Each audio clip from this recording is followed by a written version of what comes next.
நமக்கு ஒரு ஆசிரியரை போல, ஒரு நல்ல தகப்பனை போல, ஏன் ஒரு நல்ல எஜமானை போல இருந்து நமக்கு காரியங்களை கற்றுக் கொடுக்க நம்மை உண்டாக்கின தேவனாகிய கர்த்தர் ஆவலாய் இருக்கிறார். இதோ அவர் எவ்விதமான நன்மையை நமக்கு தருகிறாராம். பக்தன் சொல்லுகிறான், கேட்போமா? சங்கீதம் 119:4. உமது கட்டளைகளை நாங்கள் கருத்தாய் கை கொள்ளும்படி நீர் கற்பித்தீர். கருத்தாய் கை கொள்ளும்படி, இதை ரொம்ப அவசியமான முக்கியமாய் நாம் சிந்திக்க வேண்டிய ஒரு வார்த்தை பிரியமானவர்களே. ஏனோ தானோ என்று அல்ல, அல்லது அந்த நேரத்துக்கு பலவீனம், நோய்கள், போராட்டம், நிந்தைகள் வருமே, அந்த நேரத்தில் மாத்திரமல்ல.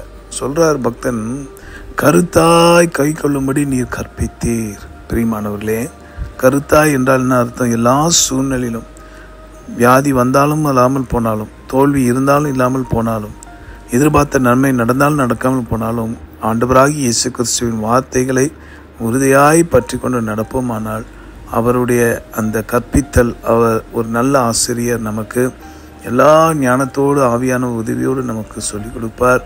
ஆக அவருடைய வார்த்தைகள் ஒன்றும் வீணாய் திரும்புவதும் கிடையாது. ஆக அப்படிப்பட்ட அந்த நல்ல வார்த்தைகளை நாம் கை கொண்டு உறுதியாய் நடப்போமானால், கருத்தாய் நடப்போமானால் நமக்கு பெரிய மேன்மை உண்டு என்பதை தான் இந்த வாக்கியம் நமக்கு சொல்லிக் கொடுக்கிறது. ஆகவே இன்று ஒரு தீர்மானம் எடுப்போம். எந்த சூழ்நிலையில் முன்வைத்த காலை பின் வைக்காதபடி தேவனுக்கு பயந்து வாழ்வோம். கர்த்தர் நம்மையும் குடும்பத்தையும் எதிர்காலத்தையும் ஆசீர்வதிப்பார். ஜெபிக்கலாமா? நன்றி ஆண்டவரே, திறப்பில் நின்று உடைய மக்களுக்காக ஜெபிப்பதை அறிவீர். கருத்தாய் ஜெபிக்க வைத்திருக்கிறீர், கருத்தாய் உடைய வார்த்தைகளை சொல்ல வைத்திருக்கிறீர். இப்பொழுது கூட மிகுந்த கவனத்தோடு இந்த வார்த்தையை கேட்டு இதன் அன்படி நடக்க உதவி செய்யுங்க ஆண்டவரேன்னு என்னோடு சேர்ந்து ஜெபிக்கிற அத்தனை பேரையும் ஆசீர்வதியும்.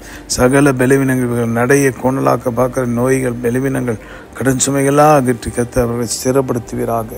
ஆசீர்வதியும் பலப்படுத்தும் ஜீவாதிபதி இயேசு மூலமாக வேண்டுகிறோம் எங்கள் நல்ல பிதாவே, ஆமேன்.